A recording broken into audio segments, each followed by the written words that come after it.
Block diagram of computers.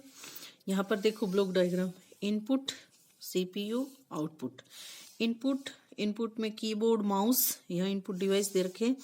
यहाँ आएगा user क्या देगा, यहाँ इंस्ट्रक्शन, ठीक है। यूजर ने इनपुट की फॉर्म में इंस्ट्रक्शन, यहाँ आएगा इंस्ट्रक्शन डाटा, या इंस्ट्रक्शन को वो सीपीयू के पास सेंड करेगा, ठीक है। सीपीयू के पास, सीपीयू इसको प्रोसेस करके विभिन्न इनके प्रोसेस करेगा। यहाँ एएलयू सीयू सारे आप अपने वर्किंग को परफॉर्म करेंगे और रिजल्ट यहाँ पर देगा, रिजल्ट, ठीक है। इसको आउटपुट बोलना।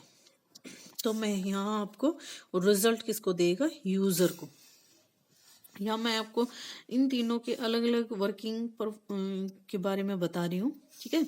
तो इनपुट यूनिट होती है, इनपुट जो यूनिट है उसके फंक्शन क्या क्या है। फर्स्टली है except input from the user, second है कन्वर्ट इनटू मशीन लैंग्वेज। ये क्या करता है, फर्स्ट जो यूजर ने इनपुट दिया है उसको एक्सेप्ट करेगा। सेकंड, जो यूजर ने जिस लैंग्वेज के अंदर इनपुट दिया है उस लैंग्वेज को बाइनरी लैंग्वेज के अंदर कन्वर्ट कर देगा। किसके अंदर, बाइनरी लैंग्वेज, बाइनरी कह लो या मशीन लैंग्वेज कह लो, क्योंकि ये कंप्यूटर की लैंग्वेज होती है। कंप्यूटर की लैंग्वेज को बाइनरी लैंग्वेज या मशीन लैंग्वेज भी बोलते हैं। तो कंप्यूटर हमारा बाइनरी लैंग्वेज के अंदर ही इनपुट को एक्सेप्ट करेगा, ठीक है, इनपुट को अंडरस्टैंड करेगा। सो जो इनपुट यूनिट होती है ये क्या करती है, इस यूजर के द्वारा दिए गए इनपुट को किस में कन्वर्ट कर देती है, बाइनरी लैंग्वेज के अंदर, और उसको सीपीयू के पास ट्रांसफर कर देते हैं, ठीक है। नेक्स्ट सीपीयू क्या करता है, प्रोसेस करता है एएलयू, सीयू और मेमोरी के द्वारा। मेमोरी तो जो डाटा को स्टोर करने के लिए होती है, इसकी जो डिटेल स्टडी है मैं एक दूसरी वीडियो के अंदर इसको बनाऊंगी, तो उसमें ये पूरी डिटेल दूंगी। इस फिलहाल यहाँ हम इसकी डेफिनेशन ही पढ़ रहे हैं। मेमोरी क्या करती है, जो यूजर के द्वारा दिया डाटा है, इंटरमीडिएट रिजल्ट है, इन सबको स्टोर करने के लिए मेमोरी का यूज होता है। नेक्स्ट है एएलयू। एएलयू की फुल फॉर्म होती है अर्थमेटिकल लॉजिकल यूनिट। क्या होती है, अर्थमेटिकल लॉजिकल यूनिट। तो अर्थमेटिकल और लॉजिकल जितनी भी कैलकुलेशन होती है ये वाली यूनिट परफॉर्म करती है। अर्थमेटिकल कैलकुलेशन जैसे हैं प्लस, माइनस और मल्टीप्लिकेशन, डिवीजन और परसेंटेज, इस तरह की जो कैलकुलेशन होती हैं वो अर्थमेटिकल कैलकुलेशन कहलाती है। और लॉजिकल जो कैलकुलेशन होती है, लॉजिकल जैसे less than equal to, greater than equal to और इक्वल टू, इस तरह की जो कैलकुलेशन होती हैं वो क्या कहलाती है, लॉजिकल कैलकुलेशन, ठीक है। तो ये सारी कैलकुलेशन अर्थमेटिकल और लॉजिकल यूनिट करती है। सीयू जो होती है इसका पूरा नाम होता है कंट्रोल यूनिट।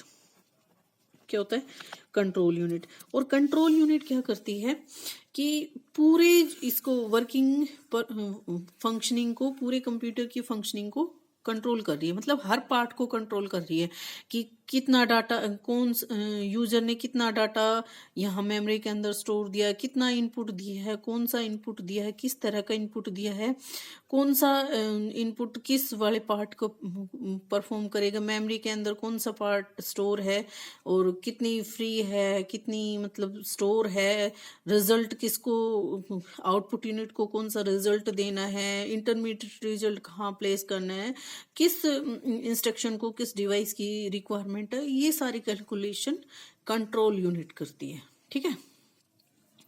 तो इसमें इसको हम आईपीओ साइकिल, इसमें आईपीओ साइकिल भी बोलते हैं, इनपुट, प्रोसेस और आउटपुट, ठीक है, input, process and output cycle. ये यहाँ पर मैंने इनकी फुल डेफिनेशन लिखी है। CPU central processing unit, ALU arithmetical and logical unit, CU control unit, ठीक है। तो ये था हमारा block diagram of computers. I hope आपको ये समझ आया होगा। एक बार दोबारा मैं इसका रिवीजन करवा देती हूँ। इनपुट यूनिट का काम है यूजर से इनपुट एक्सेप्ट करना और लिए हुए यूजर इनपुट को बाइनरी भाषा में या मशीन लैंग्वेज में कन्वर्ट करना और फिर ट्रांसफर करना, ठीक है।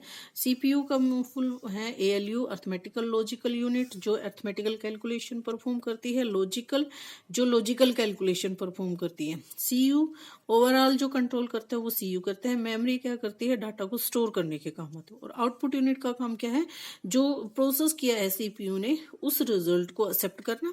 उस क्योंकि सीपीयू जो रिजल्ट दे रहा है वो मशीन लैंग्वेज में दे रहा है और मशीन लैंग्वेज यूजर को समझ नहीं आती, ठीक है।